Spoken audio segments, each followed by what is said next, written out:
ഇന്ന് നമുക്ക് സൗത്ത് കേരളയിലെ അവിയൽ ഉണ്ടാക്കിയാലോ? അവിയലിന്റെയോ? അവിയലിന്റെ കഷ്ണം പച്ചക്കായ, പടവലങ്ങ, വെള്ളരിക്ക, മുരിങ്ങക്ക, കാരറ്റ് ഉണ്ടെങ്കിൽ അത് വിടാം. വഴുതന, അവിയലില്ലേ കൈ കിട്ടുന്നൊക്കെ ആയിരിക്കണം. ചേന, ഇത്രയും വേണം, ഇത്രയും മസ്റ്റാ. ഇതെല്ലാം കൂടെ ചെറുതായിട്ട് അരിയുന്ന കണക്കറിയാമല്ലോ. പച്ചമുളക് അധികം എരിയില്ലാത്തത് മുളകൊക്കെ ചേർത്താൽ മതി. അവിയലിന് ഒരുപാട് എരി വേണ്ട. ഒരുപാട് എരിയായ അതിന്റെ ടേസ്റ്റ് അങ്ങ് പോകും.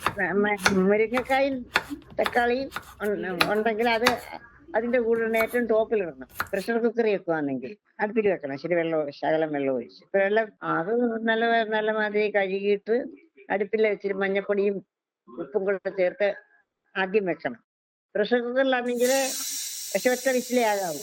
അരയ്ക്കുന്നതിന് കുറച്ച് ചുമന്നുള്ളി, ലസൂൺ, തേങ്ങ വേണം മസ്റ്റ്. പച്ചമുളക് പഴുത്തതുണ്ടെങ്കിൽ അതൊന്ന് രണ്ടെണ്ണം അരച്ചാല്, ജീരകം അത് ഒരുപാടൊന്നും ഇടരുത്, ഒരുപാട് അരയരുത്. തട്ടിയിട്ട് ഇതെല്ലാം കൂടെ മിക്സ് ചെയ്ത് ചെറിയ തിള വരണം. ഇരിക്കുന്നത് വേകണം. അരപ്പിന് പച്ചച്ചവ ഉണ്ടാവും, അത്രയേ ഉള്ളൂ. ഒരു 2 സ്പൂൺ തൈര്, ഏറ്റവും ലാസ്റ്റ് തൈരും കൂടെ അതിനകത്ത് ഒഴിച്ച് പിന്നെ കരിവേപ്പില ഇട്ട് വെളിച്ചെണ്ണ ഒഴിച്ച് അടച്ചു കഴിഞ്ഞതിന് ശേഷം ഗ്യാസ് ഓഫ് ചെയ്താണ് വെച്ചേക്കാം.